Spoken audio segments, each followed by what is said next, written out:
As Coisas deste Mundo, John Owen, 1616 a 1683. Traduzido e adaptado por Silvio Dutra, Rio de Janeiro, 2020. Audiobook, Lucas Marinho. Este é um trecho de The Grace and Duty of Being Spiritually Minded, 1681, de Owen, capítulo 11. Archibald Alexander, acreditando ser uma das melhores obras de Owen, declarou que essa obra deveria ser lida uma vez por ano.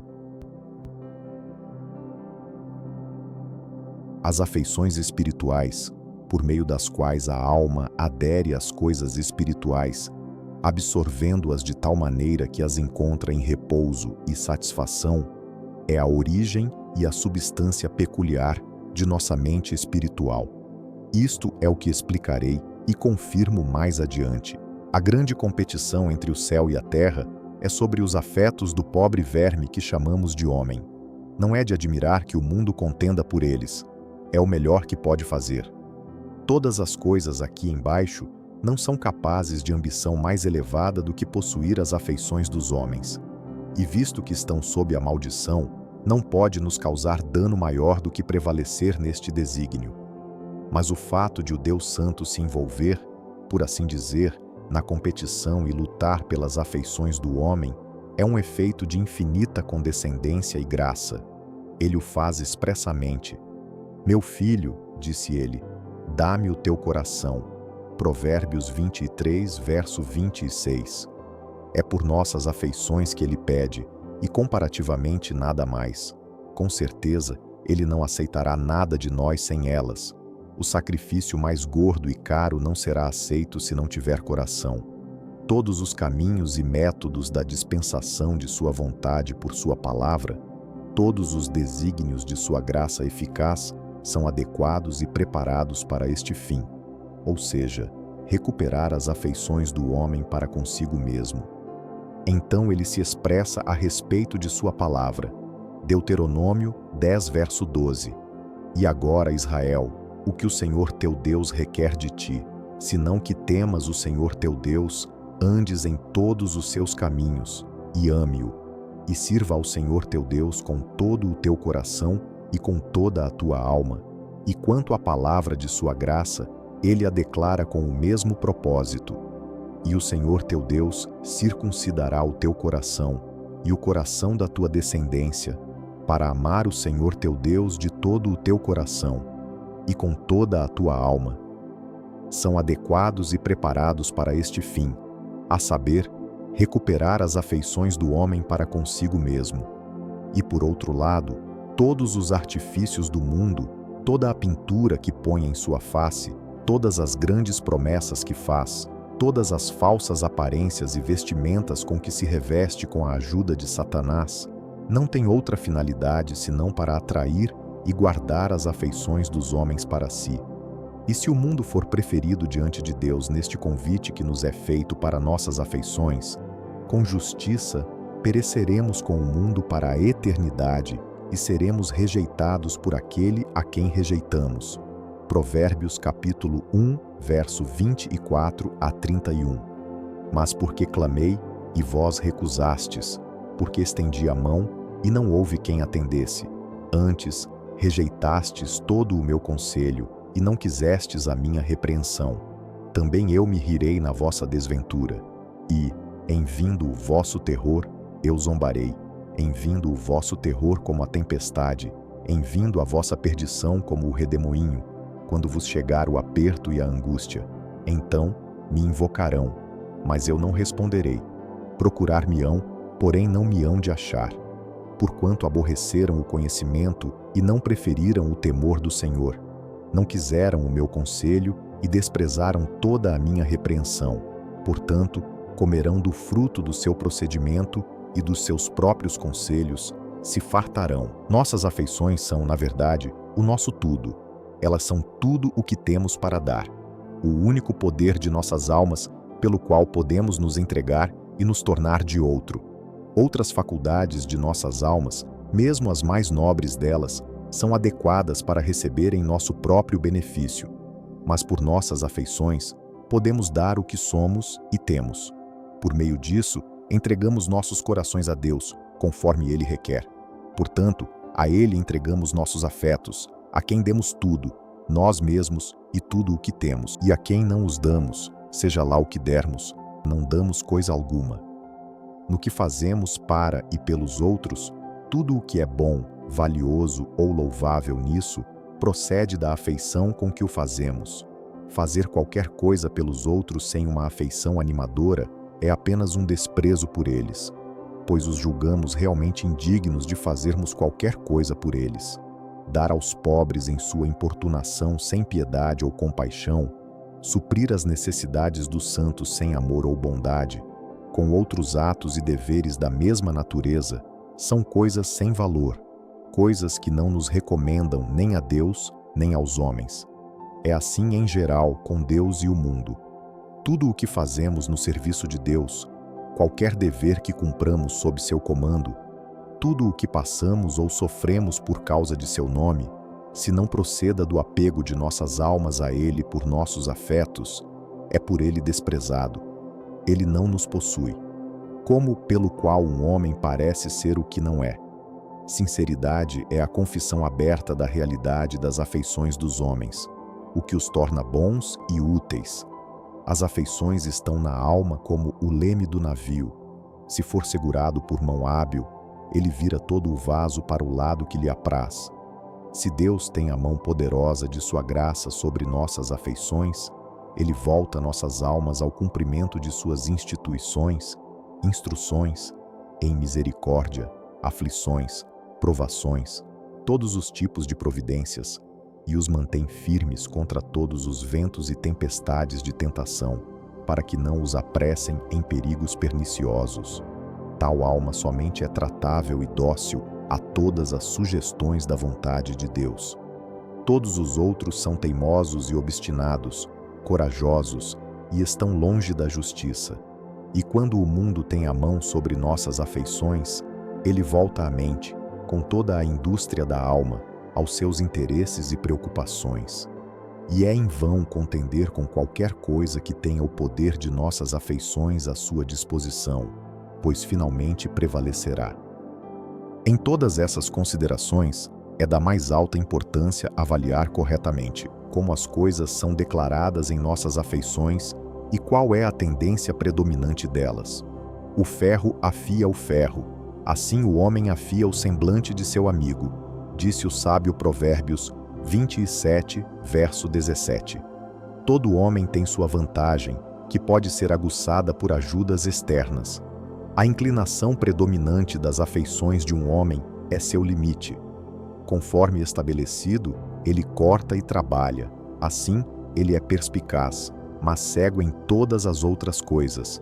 Agora, porque deve ser que nossas afeições são espirituais ou terrenas em um grau predominante, que ou Deus tem nossos corações ou o mundo, que nosso limite é para o céu ou para as coisas aqui embaixo, antes que eu dê conta da natureza e operações das afeições espirituais, devo considerar e propor alguns daqueles argumentos e motivos que Deus tem o prazer de usar para separar nossas afeições das coisas desejáveis deste mundo, pois como eles são pesados e convincentes, tais que não podem ser negligenciados sem o maior desprezo da sabedoria e bondade divinas, eles servem para pressionar e fazer cumprir os argumentos e motivos que nos são propostos para definir nossas afeições nas coisas que estão acima, que é ter uma mente espiritual.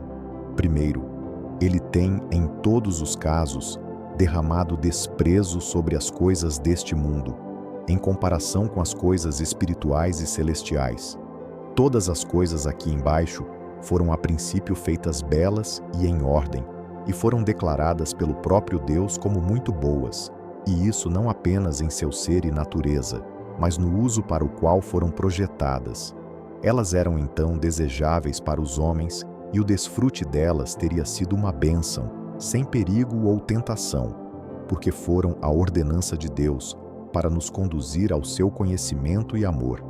Mas desde a entrada do pecado, por meio da qual o mundo caiu sob a maldição e no poder de Satanás, As coisas dele, em sua administração, tornaram-se meios eficazes para desviar o coração e as afeições de Deus, pois é o mundo e as coisas dele, conforme resumido pelo apóstolo, 1 João 2 versos 15 e 16, que se esforçam sozinhos por nossos afetos, para serem os objetos deles. O pecado e Satanás apenas cortejam o mundo para afastá-los de Deus. Ele o fez de maneira mais eminente e notável na vida, morte e cruz de Cristo. O que pode ser visto ou encontrado neste mundo, depois que o Filho de Deus passou sua vida nele, sem ter onde reclinar a cabeça, e depois que ele saiu dele na cruz? Se houvesse algo de real valor nas coisas aqui embaixo, certamente ele teria desfrutado, se não coroas e impérios, que estavam todos em seu poder, bens e posses, como homens de raciocínio sóbrio e afeições moderadas, consideram uma competência, mas as coisas foram dispostas de maneira totalmente diferente, para manifestar que não há nada de valor ou uso nessas coisas, senão apenas para apoiar a natureza no desempenho do serviço a Deus, onde eles são úteis por toda a eternidade. Ele nunca alcançou, ele nunca desfrutou, mais do que suprimentos diários de pão das provisões da providência, e pelo qual ele nos instruiu a orar. Mateus 6:11.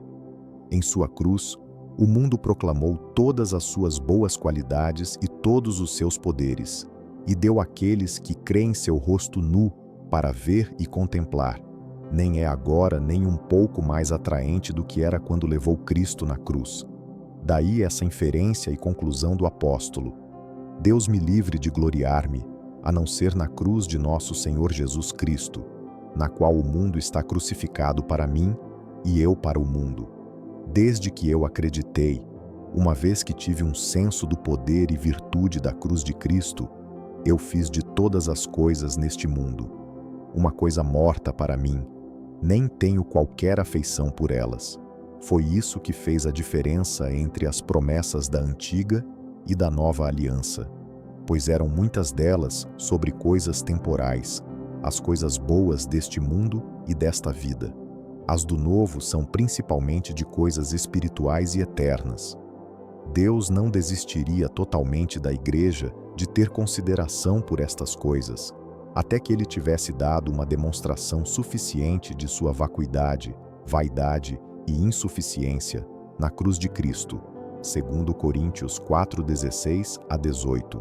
Por isso não desanimamos, pelo contrário, mesmo que o nosso homem exterior se corrompa, contudo, o nosso homem interior se renova de dia em dia, porque a nossa leve e momentânea tribulação produz para nós eterno peso de glória, acima de toda comparação, não atentando nós nas coisas que se veem, mas nas que se não veem, porque as que se veem são temporais, e as que se não veem são eternas. O que significa acordar tão cedo e dormir tarde, comer o pão do cuidado? Por que essa diligência? Por que esses artifícios?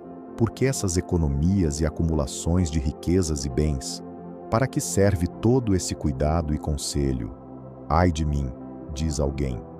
É conseguir o que é suficiente neste mundo para mim e para meus filhos, para criar uma propriedade para eles, que se não for tão grande quanto outras, pode ainda ser uma competência, para dar-lhes alguma satisfação em suas vidas e alguma reputação no mundo. Fingimentos justos. Nem devo jamais desencorajar ninguém do exercício da indústria em seus chamados legítimos. Mas ainda assim, sei que para muitos, isso é apenas um pretexto e cobertura para um vergonhoso compromisso de suas afeições com o mundo. Portanto, em todas essas coisas, seja persuadido a ter um olho em Jesus, o autor e consumador de nossa fé. Observe como ele é colocado diante de nós no Evangelho: pobre, desprezado, reprovado, perseguido, pregado na cruz e tudo por este mundo. Quaisquer que sejam seus desígnios e objetivos, deixe sua cruz interpor continuamente entre seus afetos e este mundo. Se você é crente, suas esperanças estão dentro de alguns dias, de estar com ele para sempre. A Ele você deve prestar contas de si mesmo e do que você fez neste mundo. Será aceitável para Ele declarar o que você salvou deste mundo, o que você ganhou, o que você preservou e se abraçou, e o que você deixou para trás? Isso fazia parte de seu emprego e negócios neste mundo? Ele nos deixou um exemplo para tal curso. Portanto, nenhum homem pode colocar suas afeições nas coisas aqui embaixo se tiver qualquer consideração pelo modelo de Cristo, ou for influenciado em qualquer medida pelo poder e eficácia de sua cruz. Meu amor está crucificado, disse um santo mártir da antiguidade. Aquele a quem sua alma amava era assim, e nele seu amor a todas as coisas aqui embaixo. Você, portanto, acha que suas afeições estão prontas para se comprometer, ou muito emaranhadas com as coisas deste mundo?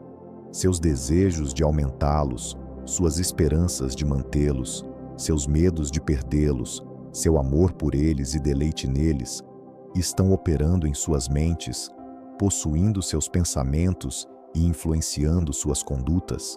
Afasta-te um pouco e contempla pela fé a vida e a morte do Filho de Deus. Será um espelho abençoado, onde vocês poderão ver que coisas desprezíveis são as que os deixam perplexos. Pode ser que se diga que as circunstâncias mencionadas foram necessárias para o Senhor Cristo, com respeito à obra especial que ele teve de fazer como Salvador e Redentor da Igreja. E, portanto, não se segue que devamos ser pobres e renunciar a todas as coisas como ele. Confesso que não, e, portanto, sempre levo em consideração a diligência honesta em nossos chamados. Mas segue-se inevitavelmente aqui que o que ele fez de antemão e pelo que foi pisoteado por nossa causa, isso não deve ser o objeto de nossas afeições. Nem podem tais afeições prevalecer em nós se ele habitar em nossos corações pela fé. Nota do tradutor. Caso alguém se consagre a Deus, como convém a todos os santos, então, pelo Espírito Santo, tal pessoa será conduzida a ver a pequenez de tudo o que há no mundo, comparado com a glória eterna e sobreexcelência da pessoa de Jesus e do céu.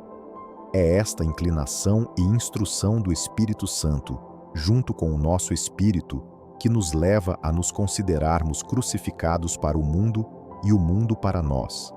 Aquelas coisas que tanto prezávamos e buscávamos no mundo como a razão até mesmo da própria existência, serão reveladas na sua real condição de criatura mutável e passageira, e que não podem preencher de fato e satisfazer nossa alma.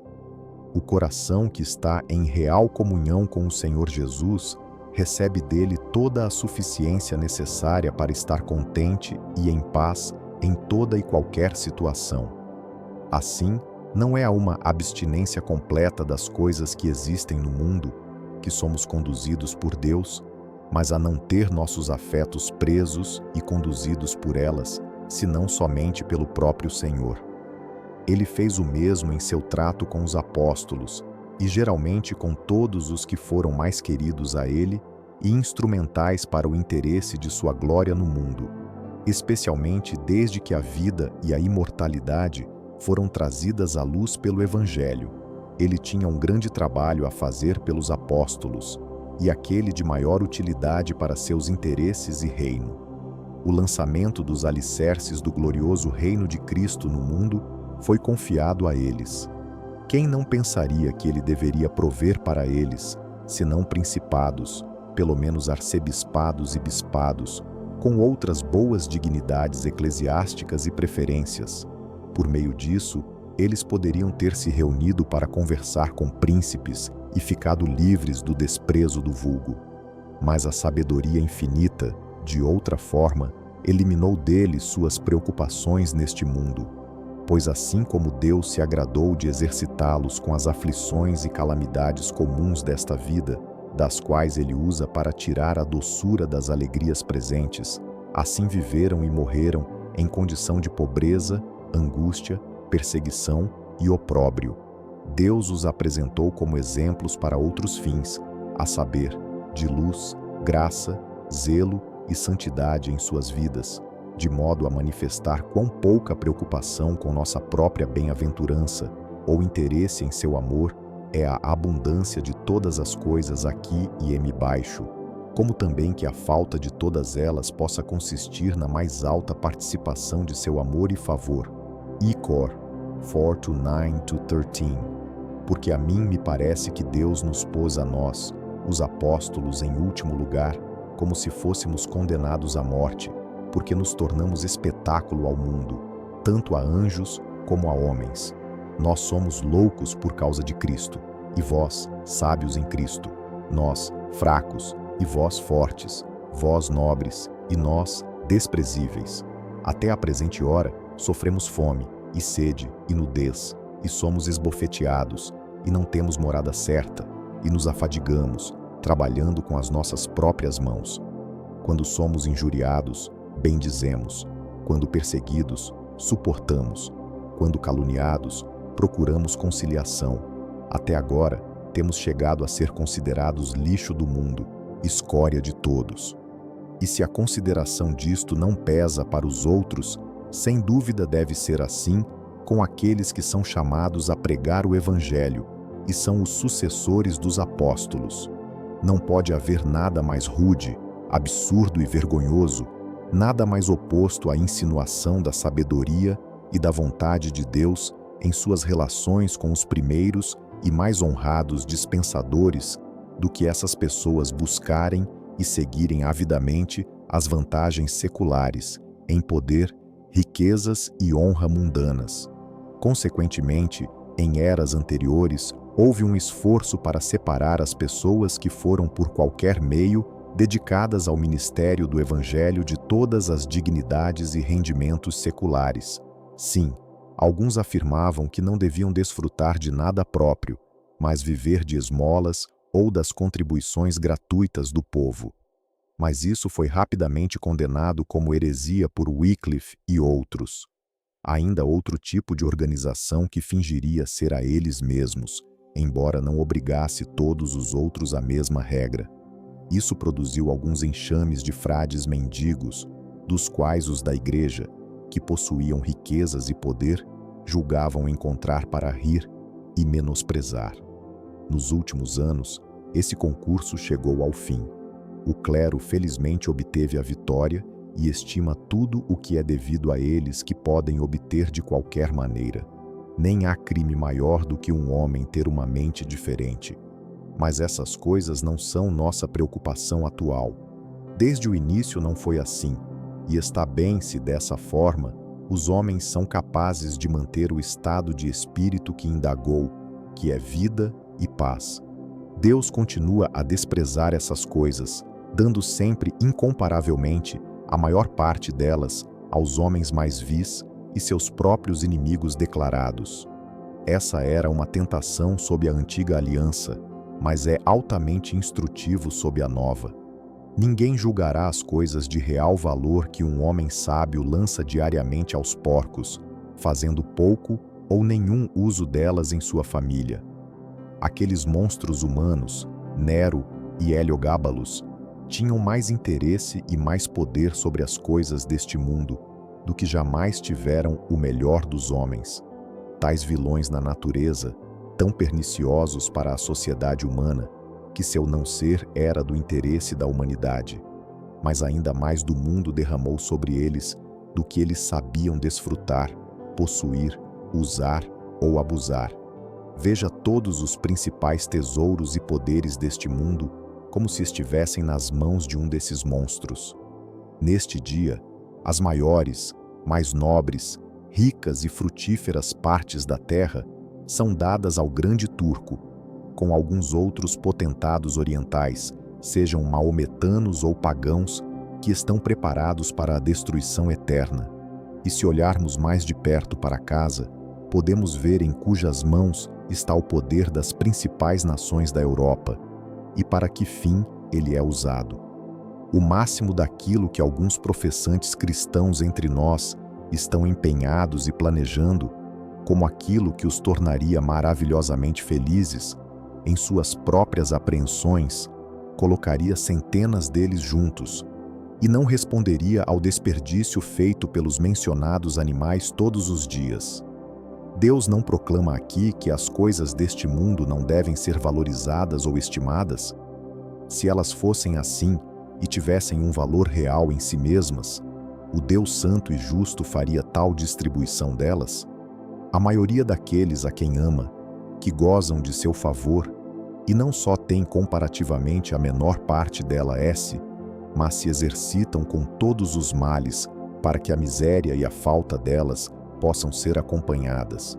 Seus inimigos declarados, entretanto, têm mais do que sabem o que fazer.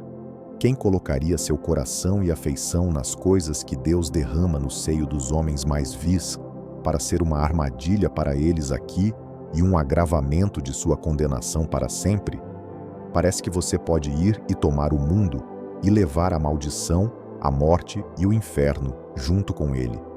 Ele continua a dar exemplos perpétuos de sua incerteza e insatisfação, no desapontamento total dos homens que têm expectativas deles. Os caminhos aqui descritos são tão diversos e as instâncias tão multiplicadas como a maioria dos homens no mundo, a menos que sejam como o tolo do Evangelho, que mandou sua alma descansar por muitos anos, porque seus celeiros estavam cheios, e viver em medos perpétuos e apreensões de que eles perderão rapidamente tudo o que desfrutam, ou estão sob o poder de uma segurança estúpida. Mas quanto a esta consideração deles, há tal relato dado pelo homem sábio, como ao qual nada pode ser adicionado, ou que nenhuma razão ou experiência é capaz de contradizer. Eclesiastes 2. Por essas e outras maneiras, Deus lança desprezo sobre todas as coisas aqui e embaixo, revelando a loucura e falsidade das promessas que o mundo faz uso para atrair nossas afeições para si mesmo. Isso, portanto, deve ser estabelecido como o fundamento em todas as nossas considerações a quem nos apegaremos por nossos afetos, que Deus não apenas declarou a insuficiência dessas coisas para nos dar aquele descanso e felicidade que buscamos, mas também derramou desprezo sobre elas, em sua disposição sagrada e sábia delas no mundo. Em segundo lugar, Deus aumentou sua vaidade encurtando a vida dos homens, reduzindo sua permanência neste mundo a um período tão curto e incerto, já que é impossível que eles tenham qualquer satisfação sólida no que desfrutam aqui e embaixo.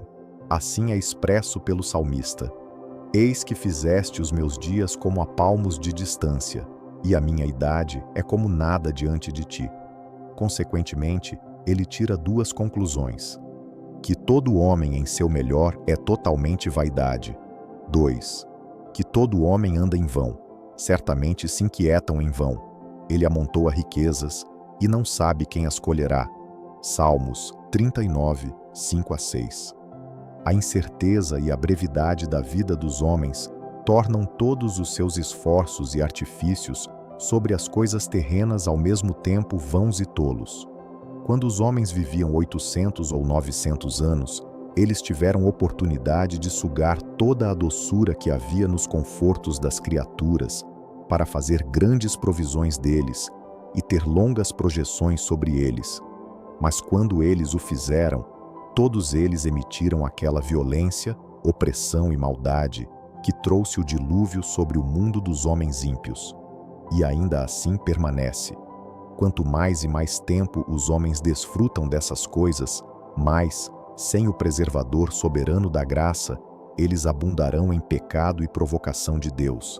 Mas Deus reduziu a vida do homem à pequena ninharia de 70 anos, lançando o que pode resultar de uma longa continuação em dores de parto e tristeza. Além disso, esse espaço é encurtado ao máximo, por várias e inúmeras incidências e ocasiões.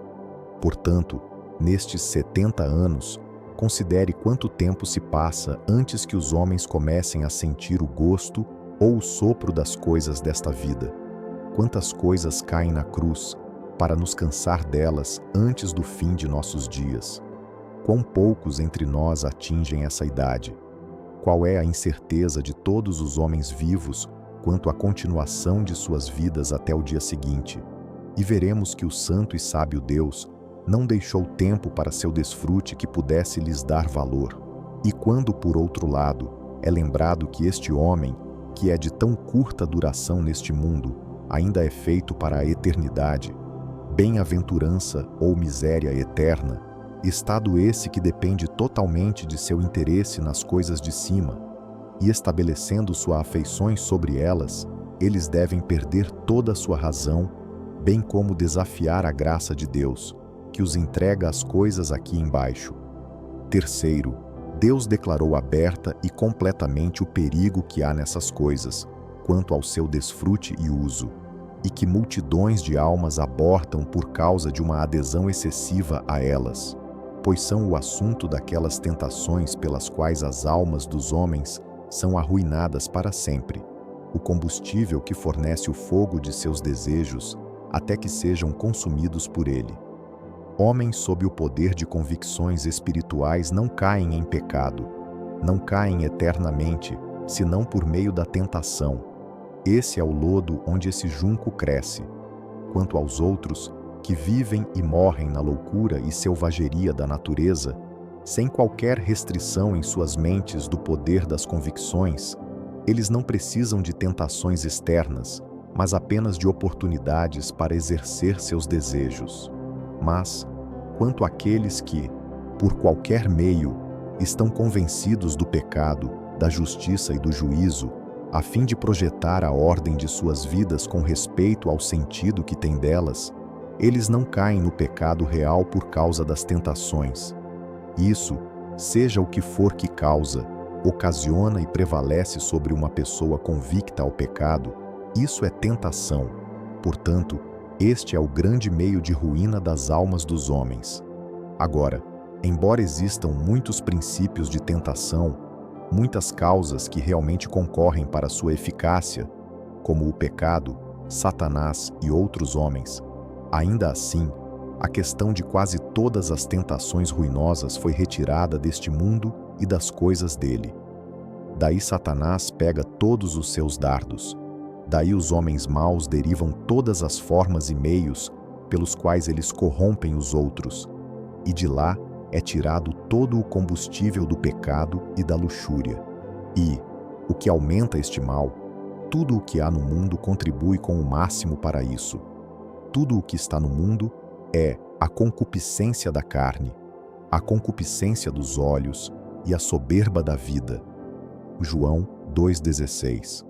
Não é uma enumeração direta e formal das coisas que estão no mundo, nem uma distribuição delas sob vários títulos, mas é assim das principais concupiscências das mentes dos homens, a que todas as coisas do mundo são subservientes.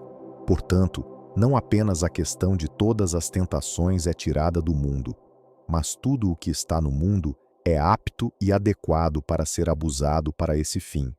Pois era fácil mostrar que não há nada desejável ou valioso em todo o mundo, mas é redutível a uma subserviência a uma ou outra dessas concupiscências, e é aplicável ao interesse e serviço das tentações e do pecado. Quando os homens ouvem essas coisas, tendem a dizer: seja o sonho aos que são manifestamente ímpios, e a interpretação aos que são perdulários no pecado. Para pessoas impuras, bêbados, opressores, pessoas orgulhosas e ambiciosas, pode ser que seja, mas quanto a eles, usam as coisas deste mundo com a devida moderação, de modo que não sejam uma armadilha para eles. Mas para reconhecer que eles são usados para qualquer fim, se as afeições dos homens forem postas sobre eles, de uma forma ou de outra, não há nada no mundo que não seja uma armadilha e tentação. No entanto, devemos ser muito cuidadosos em como aderimos ou subestimamos aquilo que é a causa e o meio da ruína de multidões de almas. Pelas advertências que nos são dadas aqui, Deus pretende, quanto ao uso dos meios, nos ensinar a vaidade e o perigo de fixar nossas afeições nas coisas aqui embaixo.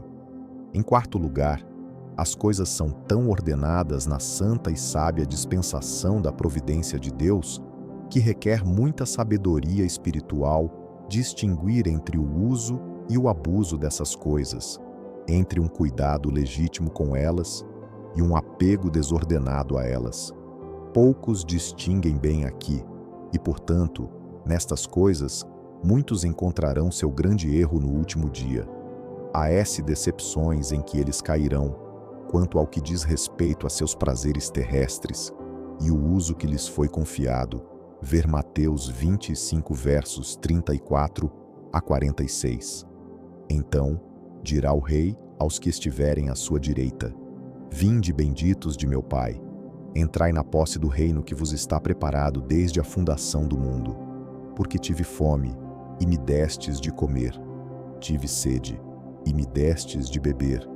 Era forasteiro, e me hospedastes. Estava nu, e me vestistes.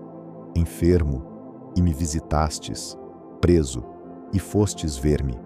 Então perguntarão os justos: Senhor, quando foi que te vimos com fome e te demos de comer? Ou com sede e te demos de beber? E quando te vimos forasteiro e te hospedamos? Ou nu e te vestimos?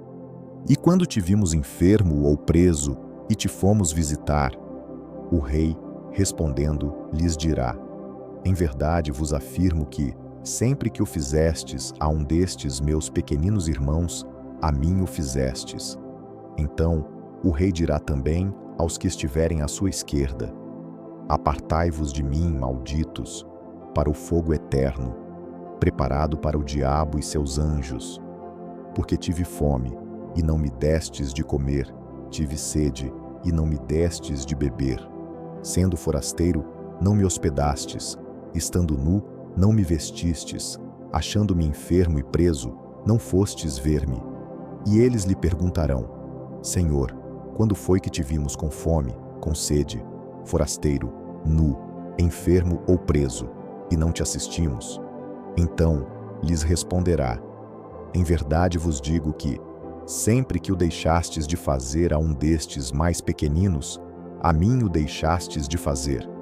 E irão estes para o castigo eterno, porém os justos para a vida eterna. É certo que há um uso legal dessas coisas, um cuidado e diligência legais com relação a elas.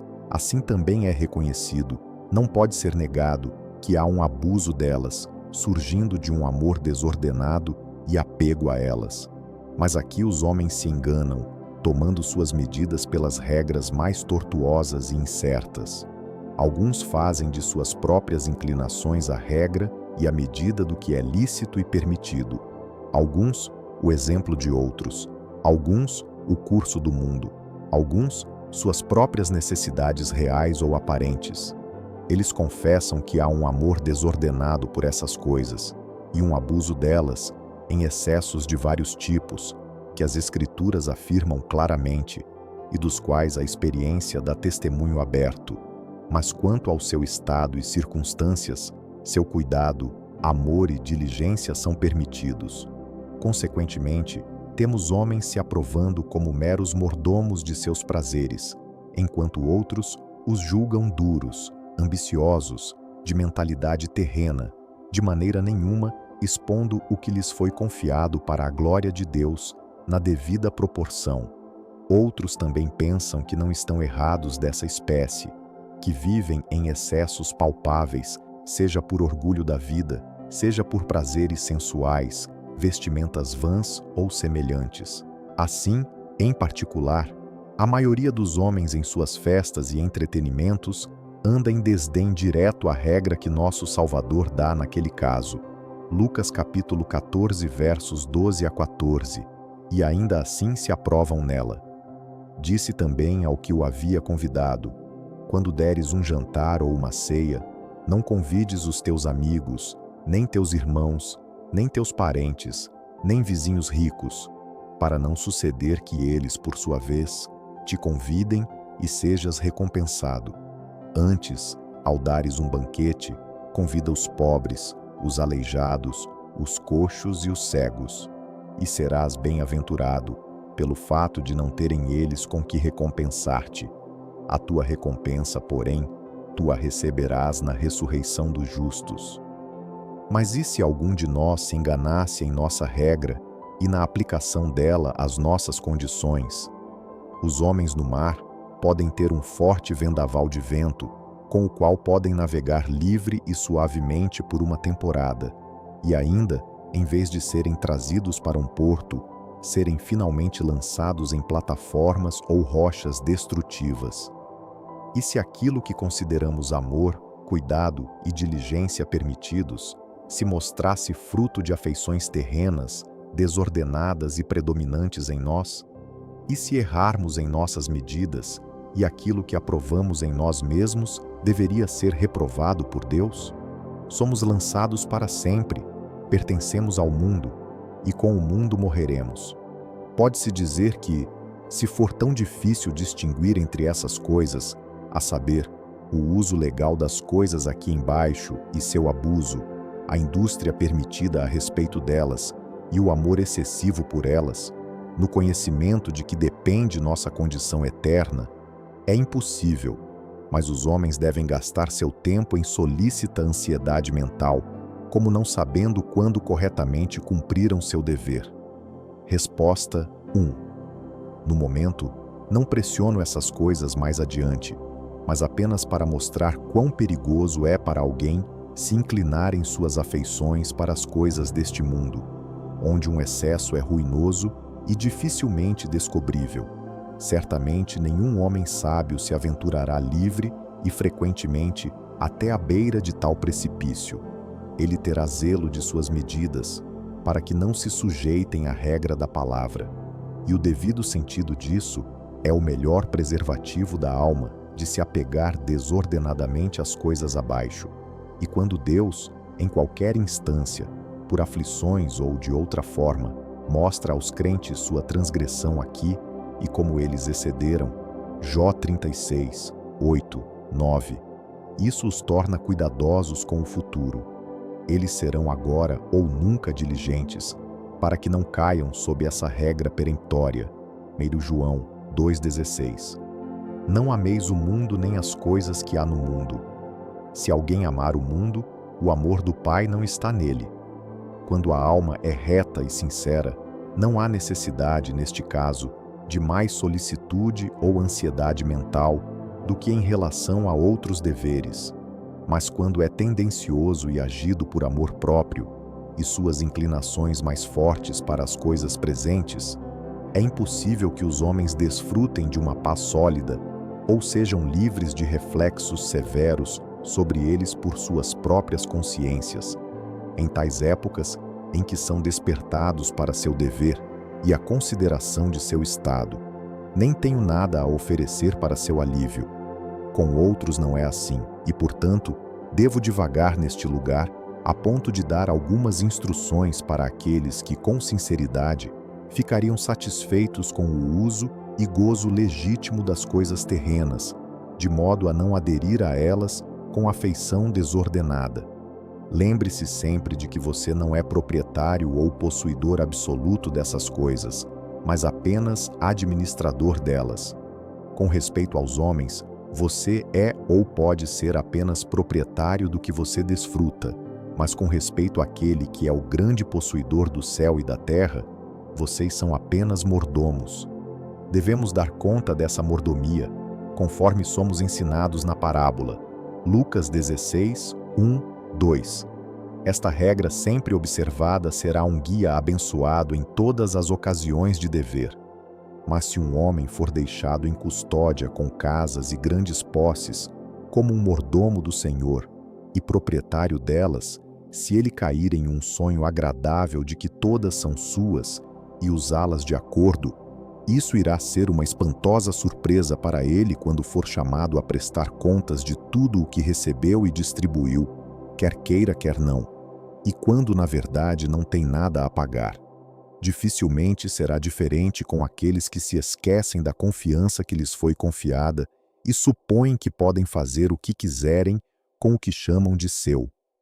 Não há nada nas maneiras de obter, desfrutar ou usar essas coisas, mas dá sua própria evidência à sabedoria espiritual, esteja ela dentro dos limites do dever ou não. Os homens não são levianamente enganados nisto, senão quando estão evidentemente sob o poder de afeições corruptas, ou não se importam de forma alguma com a linguagem de suas próprias consciências. É culpa do próprio homem se ele não sabe em que excede. Um devido exame de nós mesmos aos olhos de Deus, com respeito a essas coisas, a estrutura e os atos de nossas mentes nelas, dará grande controle às nossas inclinações corruptas e descobrirá a loucura daqueles raciocínios pelos quais nos enganamos no amor às coisas terrenas, ou nos justificar nisso, e trazer à luz o princípio secreto do amor próprio, que é a raiz de todo este mal. Se você for capaz de fazer um julgamento correto neste caso, certifique-se de ter outro objeto para suas afeições, que tenha um interesse predominante em suas mentes e que se mostrará assim em todas as ocasiões. Que o homem nunca seja tão observador de si mesmo quanto de todos os deveres exteriores exigidos dele com respeito às coisas terrenas. Que ele seja liberal na disposição deles em todas as ocasiões. Que ele esteja vigilante contra toda intemperança e excessos no uso deles, ainda se ele não tiver outro objetivo para suas afeições, que tenha uma influência prevalecente sobre elas, se elas não forem fixadas nas coisas que são de cima, de uma maneira ou outra, é o mundo que possui a posse de seu coração, pois as afeições de nossas mentes serão e devem ser colocadas em primeiro lugar nas coisas daqui embaixo ou nas coisas acima. Haverá um amor predominante em nós, e, portanto, embora todas as nossas ações devam testificar outra estrutura, ainda se Deus e as coisas de Deus não são o objeto principal de nossas afeições, de uma forma ou de outra, pertencemos ao mundo. Isto é o que nos é ensinado tão expressamente por nosso Salvador. Lucas capítulo 16, versos 9 a 13. E eu vos recomendo, das riquezas de origem iníqua, fazei amigos, para que, quando aquelas vos faltarem, esses amigos vos recebam nos tabernáculos eternos. Quem é fiel no pouco também é fiel no muito, e quem é injusto no pouco também é injusto no muito. Se, pois, não vos tornastes fiéis na aplicação das riquezas de origem injusta, quem vos confiará a verdadeira riqueza? Se não vos tornastes fiéis na aplicação do alheio, quem vos dará o que é vosso? Ninguém pode servir a dois senhores, porque ou há de aborrecer-se de um e amar ao outro, ou se devotará a um e desprezará ao outro. Não podeis servir a Deus e às riquezas. Trabalhem continuamente para a mortificação de suas afeições pelas coisas deste mundo. Elas estão, no estado de natureza corrompida, colocado e fixado nelas. Nem quaisquer raciocínios ou considerações as desviarão efetivamente, ou os tirarão da maneira devida, a menos que eles sejam mortificados para elas pela cruz de Cristo. Qualquer mudança que seja feita neles não será de nenhuma vantagem para nós. Só a mortificação os tirará das coisas terrenas para a glória de Deus. Portanto, o apóstolo, tendo-nos dado essa incumbência, ponha a sua afeição nas coisas de cima e não nas coisas da terra. Colossenses 3, 2, acrescenta isso como a única maneira e meio de fazê-lo. Mortifique, portanto, seus membros que estão sobre a terra. Versículo 5. Que nenhum homem pense que suas afeições cairão das coisas terrenas por conta própria. A agudeza deles em muitas coisas pode ser diminuída pela decadência de seus poderes naturais em idade e assim por diante. Eles podem estar associados a desapontamentos frequentes, por doenças, dores e aflições, como veremos imediatamente. Eles podem estar dispostos a uma distribuição de prazeres terrestres para ter a reputação disso, onde ainda se apegam ao mundo, mas sob outra forma e aparência, ou podem ser assustados por convicções, de modo a fazer muitas coisas alegremente que pertencem a outra estrutura, mas, sob uma pretensão ou outra, sob uma aparência ou outra, eles aderirão para sempre ou se apegarão às coisas terrenas, a menos que sejam mortificados para elas pela fé no sangue e na cruz de Cristo. Gálatas 6, 14. quaisquer que sejam os pensamentos que vocês possam ter sobre este assunto. Em todos os casos de dever pertencentes à sua mordomia das coisas terrenas, preste atenção diligentemente à regra da palavra. Sem isso, a graça exortada pode ser abusada. Assim, antigamente, sob o pretexto de renunciar às coisas deste mundo, por causa do perigo em aderir a elas, sua própria superstição e a habilidade de outros homens prevaleciam com muitos a se desfazerem de tudo o que tinham para o serviço de outros. Este mal surgiu inteiramente da falta de atendimento à regra da verdade, que não dá tal direção nos casos comuns. Mas não se vê muito hoje em dia de um excesso desse tipo. Mas, por outro lado, em todos os casos de deveres desta natureza, a maioria das mentes dos homens é habitualmente influenciada por pretensões, raciocínios e considerações que viram a balança quanto ao que eles devem fazer na proporção deste dever do lado do mundo. Se você deseja estar seguro, você deve, em todos os casos de dever, como em obras de caridade, piedade e compaixão, dar autoridade em e sobre suas almas para o governo da palavra. Que nem o eu, nem a incredulidade, nem o costume e o exemplo dos outros sejam ouvidos para falar, mas que se atenda apenas à regra, e ao que ela fala, renda-se obediência. A menos que essas coisas sejam encontradas em nós, nenhum de nós, nenhum homem vivo, se não for assim com ele, pode ter qualquer evidência ou garantia refrescante de que ele não está sob o poder de um amor desordenado, sim, e predominante neste mundo. E de fato, para acrescentar um pouco mais por ocasião desta digressão, é uma coisa triste ter essa exceção feita contra o estado de qualquer homem com base em motivos justos. Sim, mas ele ama o mundo. Ele é sóbrio e trabalhador. Ele é constante nos deveres da religião. Pode ser um pregador fervoroso deles, um homem de princípios sólidos e irrepreensível quanto aos excessos da vida. Mas ele ama o mundo. A questão é, como isso parece? Pode ser. O que você diz é apenas uma daquelas más suposições com que todas as coisas são preenchidas. Portanto, de modo algum o digo para apoiar o julgamento precipitado de outros, aos quais ninguém é mais inclinado do que aqueles que, de uma forma ou de outra, são eminentemente culpados. Mas eu gostaria que cada homem se julgasse, para que nenhum de nós fosse condenado pelo Senhor. E o perigo é ainda maior com aqueles que se divertem no outro extremo. Tais são os que na soberba da vida, vaidade no vestuário, excesso na bebida, mimando a carne todos os dias, pisam perto dos sentimentos do mundo, se também não o acompanham plenamente. Totalmente em vão é para tais pessoas se aprovarem com uma aparência de outras graças nelas, ou o diligente desempenho de outros deveres. Esta regra prevalecerá eternamente contra eles. Se alguém ama o mundo, o amor do Pai não está nele.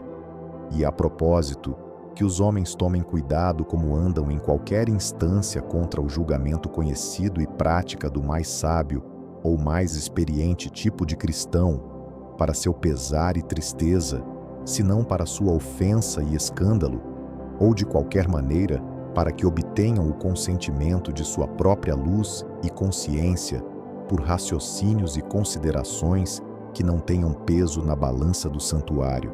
Ainda assim, e não de outra forma, é com todos aqueles que, sob uma profissão de religião, se entregam a quaisquer excessos em que são conformados com o mundo. Em quinto lugar, Deus faz uma proteção contra o excesso das afeições dos homens racionais e de qualquer forma iluminados para as coisas deste mundo, permitindo que a generalidade dos homens tenha o uso delas e seja levado pelo abuso delas para dentro de atos tão imundos, tão abomináveis, tão ridículos, como a própria razão não pode deixar de abominar. Os homens se transformam em bestas e monstros, como pode ser manifestado por todos os tipos de instâncias. Daí o sábio orar contra as riquezas, para não ser capaz de lidar com as tentações com que elas são acompanhadas. Provérbios 30, 8 e 9. Afasta de mim a falsidade e a mentira. Não me des nem a pobreza nem a riqueza. Dá-me o pão que me for necessário, para não suceder que, estando eu farto, te negue e diga: quem é o Senhor? Ou que, empobrecido, venha a furtar e profane o nome de Deus. Por último, para encerrar este assunto e para nos mostrar o que devemos esperar caso coloquemos nossas afeições nas coisas aqui embaixo, e elas tenham, portanto, um interesse predominante em nossos corações, Deus determinou positivamente e declarou que, se assim for, Ele não terá nada a ver conosco, nem aceitará as afeições que fingimos que podemos ter para Ele e para as coisas espirituais. Se nos abstermos de pecados declarados, se abominamos a lascívia e impureza dos homens no mundo, se formos constantes nos deveres religiosos e nos entregarmos a andar segundo o tipo mais estrito de religião, como Paulo em seu farisaísmo, pode ser que não encontremos aceitação de Deus, dirão ou pensarão alguns. Embora nossos corações se apeguem desordenadamente às coisas deste mundo, eu digo, Deus determinou peremptoriamente o contrário. E se outros argumentos não prevalecerem entre nós, Ele nos deixa por fim com o seguinte: vá, ame o mundo e as coisas dele, mas saiba que com certeza o fazes, para a perda eterna de tua almas. 1 João 2, 15.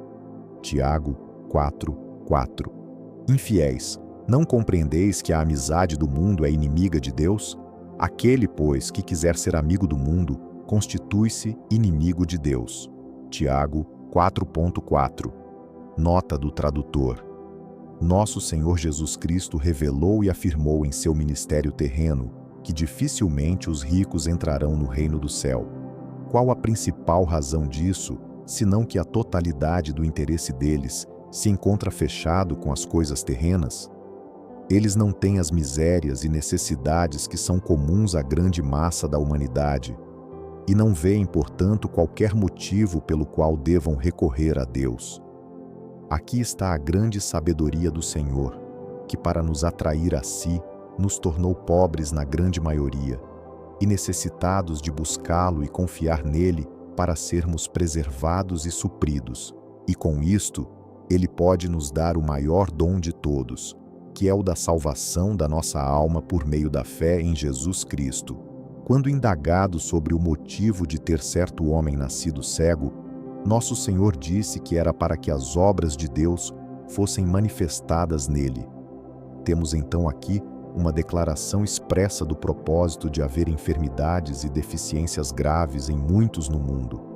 Elas são ímãs para nos conduzirem a rogar a Deus por misericórdia, cura e livramento, e nisto abre-se um caminho para a nossa salvação. Então, o pobre, o necessitado, o enfermo, aquele que o mundo considera infeliz e miserável, não o é de fato, desde que tenha encontrado a Deus. Jesus disse que o valor da vida de uma pessoa não reside na quantidade de bens que ela possua deste mundo, pois eles passarão, e não podem ser levados na morte, e nem mesmo salvarem e santificarem a alma.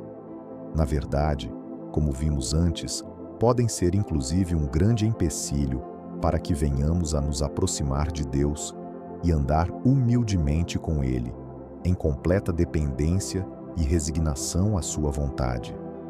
Muitas outras reflexões podem ser apresentadas sobre este assunto, mas o que foi aqui exposto é mais do que suficiente para nos convencer de que bem vai com todos aqueles que amam mais a Deus do que a criatura. E isto se aplica tanto a pessoas, coisas materiais, posições, honra mundanas e tudo o mais que não seja espiritual e celestial.